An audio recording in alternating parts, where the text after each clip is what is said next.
Our assessment of our cooperation with Jamaica is a positive one, and a proof of that is that in the context of the midterm review, started in 2010, finished in 2011, and Jamaica saw its allocation for that period increased by 22 million euros extra. And I can tell you that Jamaica was one of a very few number of countries out of the 78 ACP countries that actually received a top-up. In any case, as a source of government revenue, customs revenues are not a sustainable part of a long-term growth strategy.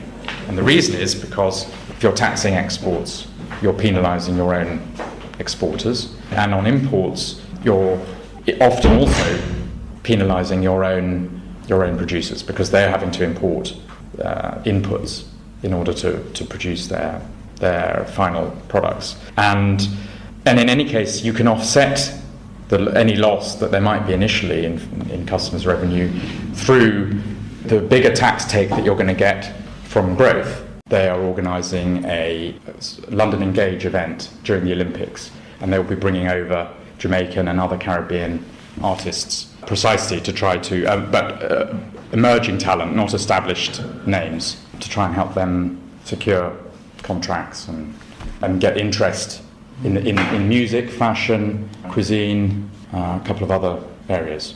So absolutely, definitely an area where we see strong potential, and where, as you say, there's already established demand. So it's like the brand has already built itself. But I think it would be unfair to dismiss manufacturing completely. In particularly sensitive areas, there's no liberalisation anyway.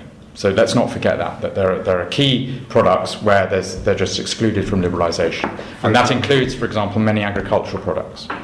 And we understand that having domestic food production is very important. So many agricultural products have been excluded.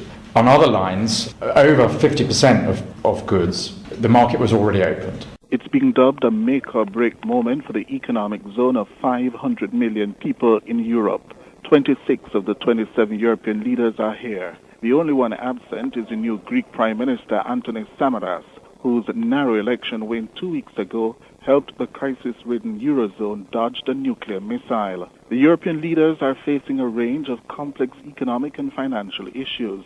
Among the central problems, how to resolve the sovereign debt crisis crippling the zone, and which is threatening to bring down the entire global financial system.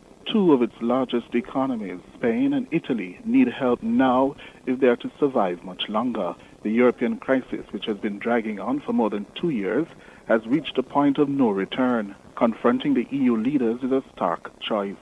Either proceed with a fiscal and banking union or forget the euro as a single currency. The zone's richest and most powerful member, Angela Merkel's Germany, is insisting that she's not prepared to write a blank check to save Europe unless she gets ironclad guarantees that there'll be institutional mechanisms to ensure fiscal discipline. France's new president, François Hollande, says he's willing to move in that direction, but he wants the German chancellor to provide more stimulus to generate growth and jobs.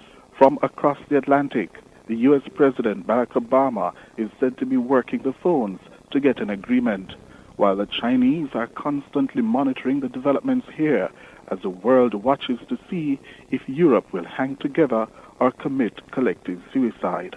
Cliff Hughes from Brussels, Belgium, for Nationwide News. The key element is here that we boost the financing of the economy by mobilizing around 120 billion euro for immediate growth measures.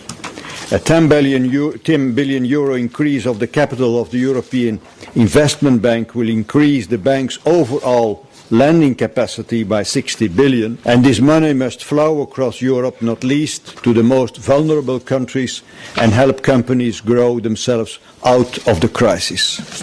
The other 60 billion from the reallocation of unused structural funds, in particular to small and medium enterprises and youth employment. And second, from the pilot phase of project bonds that should be launched this summer and will go to the key initiatives in energy, transport and broadband infrastructure. That's for 5 billion.